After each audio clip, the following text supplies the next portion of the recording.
Hello, students. I am Niyati Kutecha, welcoming you all to the class of Business Environment. We are doing unit number 3, that is Indian tax system, and we are studying various types of taxes. In our last lecture, we have completed classification.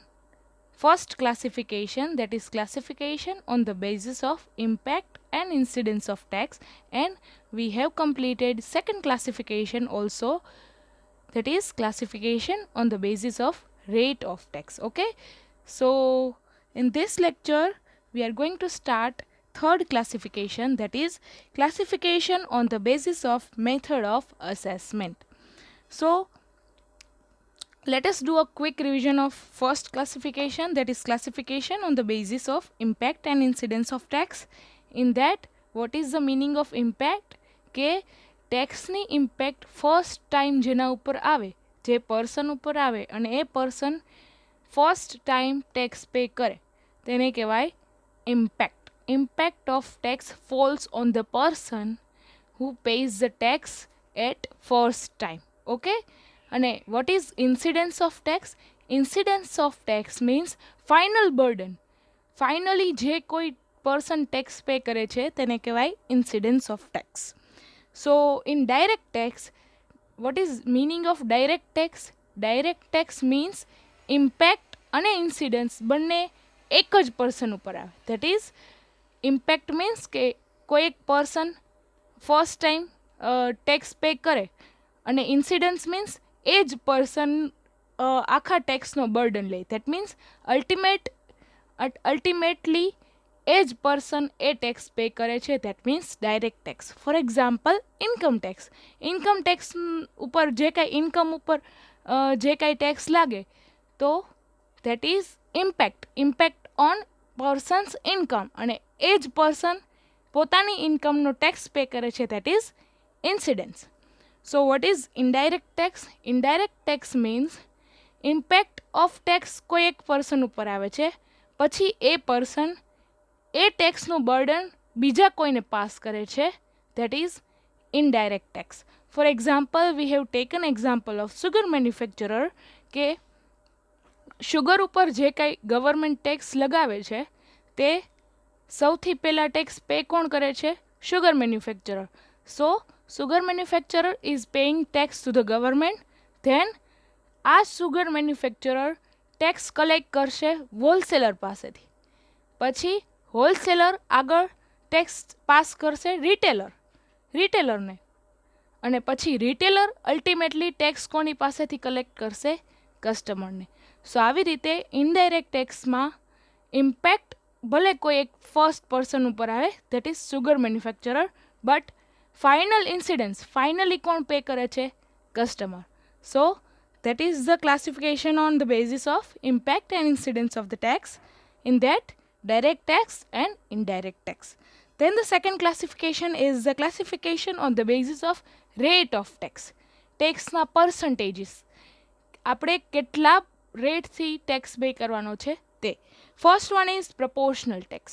So proportional ટેક્સમાં શું હતું? કોઈ એક fix proportion, કોઈ એક fix rate દીધો હોય. However તમારી ગમે એટલી ઇન્કમ હોય, તમે ગમે એટલું કમાતા હોય, તમારે એક જ ફિક્સ રેટનો ટેક્સ પે કરવાનો. That is 10%. Whether you are having income of 10,000 or you are having income of 1 crore, you have to pay tax is 10%. Okay. Then the second one is progressive tax. What is progressive tax? જેટલી income ઓછી એટલો ટેક્સનો rate ઓછો, જેટલી income વધારે એટલો સામે ટેક્સનો rate વધારે. Higher the income, higher the rate of tax. Lower the income, lower the rate of tax. Third one is regressive tax. So what is regressive tax? Is the completely opposite of progressive tax. So what is regressive tax? જેમ તમારી income ઓછી એમ ટેક્સનો rate high. જેમ જેમ તમારી income વધતી જશે એમ ટેક્સનો rate ઓછો થતો જશે. So regressive tax is somehow providing injustice in the society, because આવા ટેક્સની સિસ્ટમમાં જેને ઓછી ઇન્કમ હશે એને ઓછો ટેક્સ જેની ઓછી ઇન્કમ હશે એને વધારે ટેક્સ પે કરવાનો થશે અને જેની વધારે ઇન્કમ હશે એને ઓછો ટેક્સ પે કરવાનો થશે. તો ક્યાંક ને ક્યાંક રિગ્રેસિવ ટેક્સ સિસ્ટમમાં ઇનજસ્ટિસ થશે લોકોને. Okay, so we are going to start our third classification, that is the classification on the basis of method of assessment. That is કે assessment means examination. Examination means કે માપવું કે કઈ રીતે ટેક્સને મેઝર કરવામાં આવે છે, કઈ રીતે ટેક્સને માપવામાં આવે છે. The first one is specific tax, the second one is ad valorem tax. So let us understand first one, that is specific tax. When the tax is imposed size, number, length or volume, it is known as a specific tax. કે tax કેના ઉપર લાગે કે જેટલી size, જેટલી number of goods, જેટલી length, જેટલું volume of goods, it is known as specific tax. Thus, for an example, when excise duty is levied on tea on the basis of its weights or duty on cloth is levied on according to its length per meter, it is referred to as a specific tax. For example, 1 kg ની tea means કે 1 કિલોની ચા ઉપર તમારે tax લાગશે, say for example 10% of its volume, that is 1 કિલોની 10 કેજીસની tea છે તેના જે કાંઈ રેટ હોય એના ઉપર ફોર એક્ઝામ્પલ 10% ટેક્સ લાગશે. દેટ ઇઝ સ્પેસિફિક ટેક્સ કે દર 10 કિલોની ચા ઉપર તમને ટેક્સ લાગશે. સો ફોર એક્ઝામ્પલ તમે એક્સપોર્ટ કરો છો 100 કિલોગ્રામ્સ ઓફ ટી, તો તમને હરેક 100 કિલો ઉપર તમને ટેક્સ લાગશે. That is specific tax. Okay, so specific tax are easy to calculate and administer because these are levied according to the weight of the commodity or according to the size or of the unit of commodity. જેટલી size અને જેટલી units એના ઉપર જે કાંઈ tax લાગે તેને કહેવાય સ્પેસિફિક ટેક્સ. કોઈ સ્પેસિફિક ટેક્સ સ્પેસિફિક જથ્થામાં, સ્પેસિફિક વોલ્યુમમાં લાગતો હોય કે ફોર એક્ઝામ્પલ 500 કેજીસનું તમે કંઈક એક સ્ટેટમાંથી બીજા સ્ટેટમાં ગુડ્સને ટ્રાન્સફર કરો છો અથવા ટ્રાન્સપોર્ટેશનથી લઈ જાઓ છો, તો તેના ઉપર કંઈક ડ્યુટીઝ લાગશે, કસ્ટમ ડ્યુટીઝ, એક્સસાઇઝ ડ્યુટીઝ. સો એક્સસાઇઝ ડ્યુટીઝ અને કસ્ટમ ડ્યુટીઝ આવા કોમોડિટીના વોલ્યુમ, કોમોડિટીની સાઇઝ અને અથવા કોમોડિટીના વેઇટ ઉપર લાગતો હોય. ફોર એક્ઝામ્પલ 500 કિલોગ્રામ્સ હોય તેના ઉપર કંઈક સ્પેસિફિક ટેક્સ લાગતો હોય. That is specific tax. Okay, second one is ad valorem tax. When the tax is levied entirely on the money value of commodity, it is known as ad valorem tax or ad valorem duty. Thus, for example, sales tax on a commodity levied at a rate of 3% of its selling price is an ad valorem tax. Selling price ઉપર જે રેટનો tax લાગે that is 3%. That is ad valorem tax, or 10% ad valorem custom duty on the imports of machinery means that importer has to pay an amount equal to 10% of the value of machinery as tax. For example, આપણે ક્યાંકથી machinery order કરી છે, for example તેની કિંમત, તેની value છે 1 lakh rupees. So એ 1 lakh rupees ઉપર 10% ટેક્સ, દેટ ઇઝ 10,000 રૂપીઝનો ટેક્સ આપણે પે કરવો પડશે. So that is ad valorem tax. Specific ટેક્સમાં શું હતું? વજન ઉપર, સાઇઝ ઉપર, વોલ્યુમ ઉપર કે પર મીટર, પર લેન્થ, એ રીતે જે કાંઈ ટેક્સ લાગતો હતો. What is in ad valorem tax? Ad valorem ટેક્સમાં મની વેલ્યુ જોવાની હોય કે કોઈ એક સ્પેસિફિક મશીનરી મગાવેલી છે, આપણે ઓર્ડર કરેલી છે, તો એની મની વેલ્યુ, એની જેટલી વેલ્યુ હોય, જેટલી સેલિંગ પ્રાઇસ હોય એ પ્રાઇસ ઉપર ટેક્સ લાગે. That is ad valorem tax. Okay, so ad valorem taxes are more equitable in incidence as they are based upon the value of the article so that the canon of ability to pay is fulfilled. જેટલી આર્ટિકલની value, that is કે જેટલી કિંમત એટલો tax સામે, ઓછી કિંમત તો ઓછો ટેક્સ પે કરવો પડે, વધારે પ્રાઇસ ઓર વધારે કિંમત તો વધારે ટેક્સ. ઓકે, સો એબિલિટી પ્રમાણે કે જેટલી ઓછી પ્રાઇસ એટલો ઓછો ટેક્સ, જેટલી વધારે પ્રાઇસ એટલો વધારે tax. However, ad valorem taxes are difficult to administer and collect as they involve the complex procedure of assessing the value of commodities.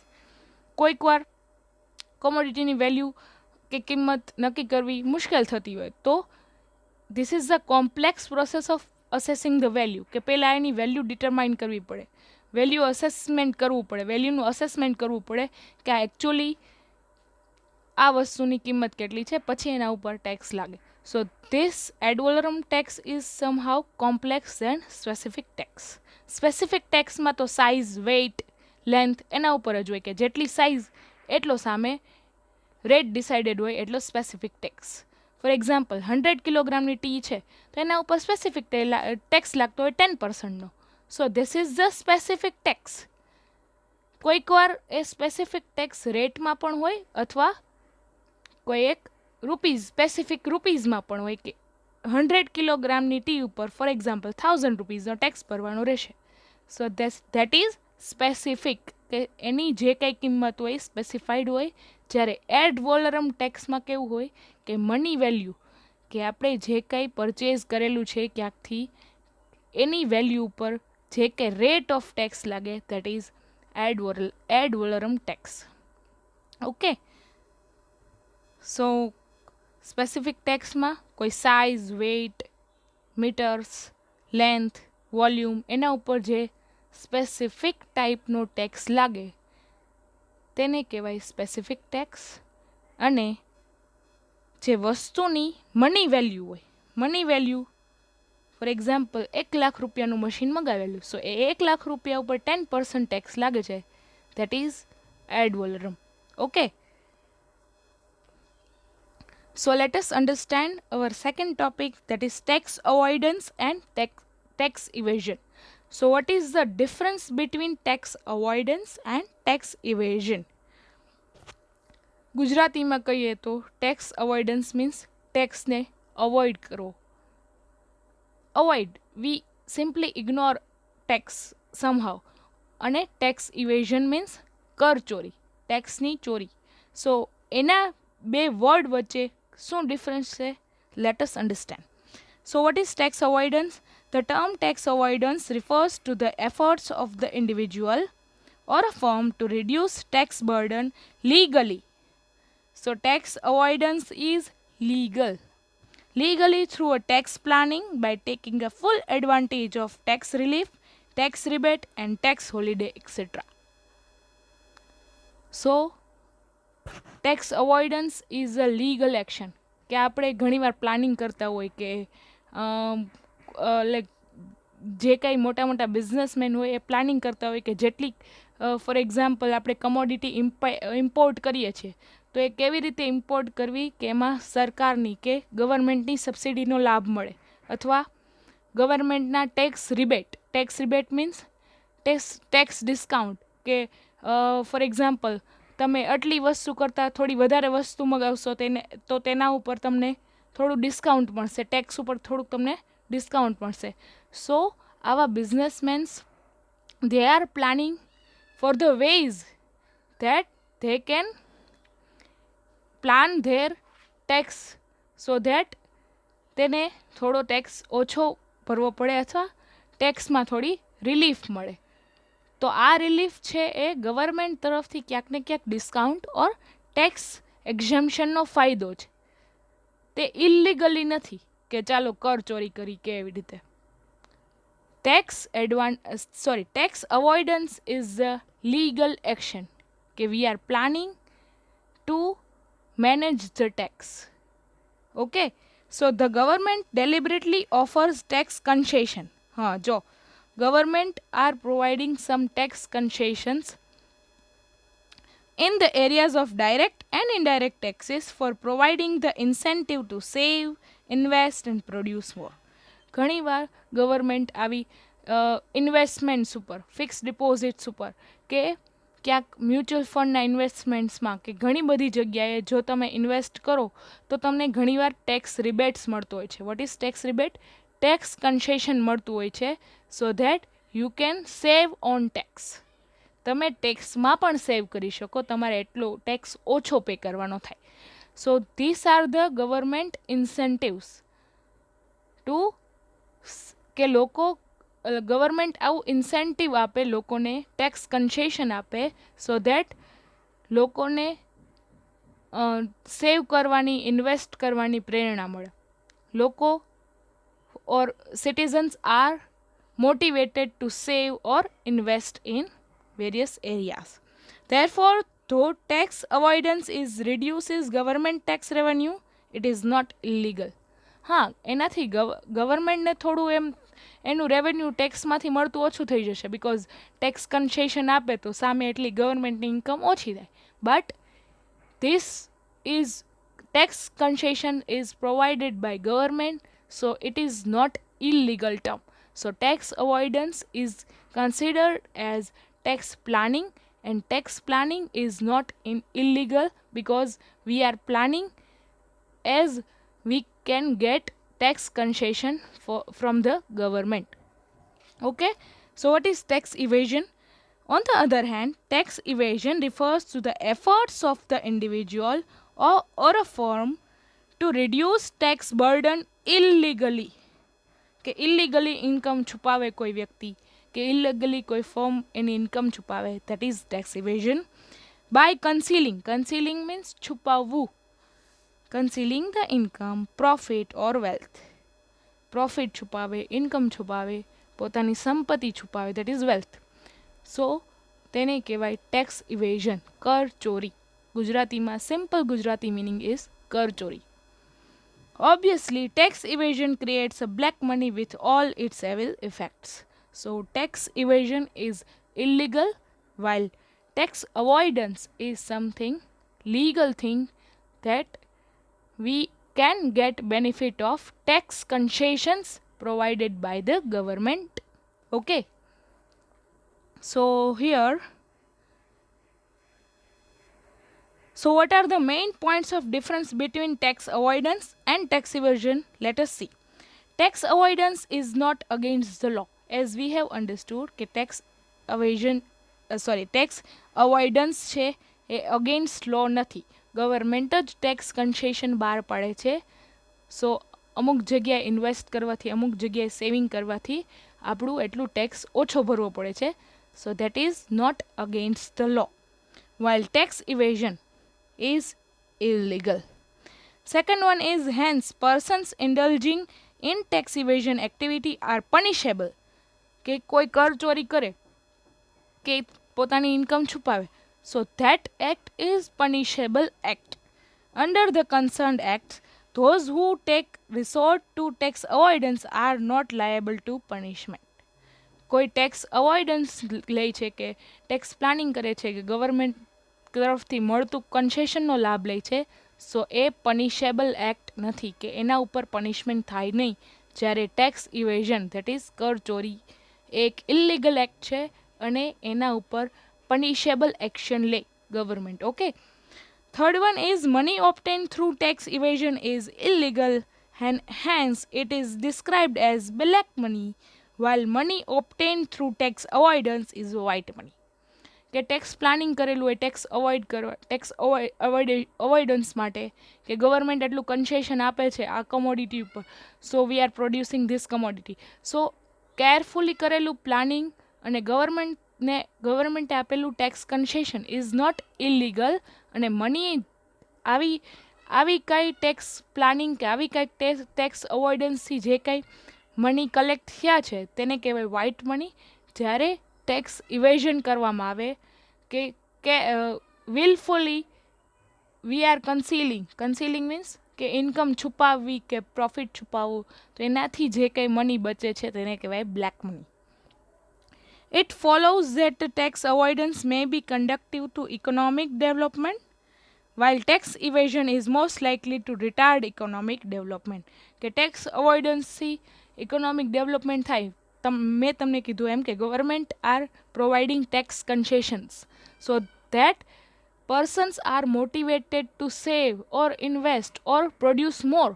કે લોકોને પ્રેરણા મળે, ટેક્સ કન્સેશન મળે તો લોકોને એટલું કરવાની પ્રેરણા મળે કે ચલો ઇન્વેસ્ટ કરીએ આ જગ્યાએ, તો સરકાર આપણને ટેક્સ કન્સેશન આપે છે કે ચલો આ જગ્યાએ સેવ કરીએ તો આપણને આમાં ટેક્સ બેનિફિટ મળશે, કે ચલો આ વસ્તુ પ્રોડ્યુસ કરીએ તો આપણને તેમાં ટેક્સ બેનિફિટ મળશે. So it encourages economic development. જ્યારે ટેક્સ ઇવેઝનમાં, કરચોરીમાં કે વિલફુલી ઇન્કમ છુપાવી હોય ત્યારે આવી વસ્તુ થાય ત્યારે ઇકોનોમિક ડેવલપમેન્ટ થાય નહીં, કારણ કે સરકારને એમાંથી ઇન્કમ જનરેટ થાય નહીં, એવો ટેક્સ કલેક્શન જ ન થાય ગવર્મેન્ટ પાસે. સો ગવર્મેન્ટની ઇન્કમ ઘટી જાય, so it retards economic development. Okay, so these are the main points of difference between tax avoidance and tax evasion. Okay, so we are ending up this session. Okay, thank you so much students, have a nice day, and in our next lecture we are going to start various sources of income for central and state government.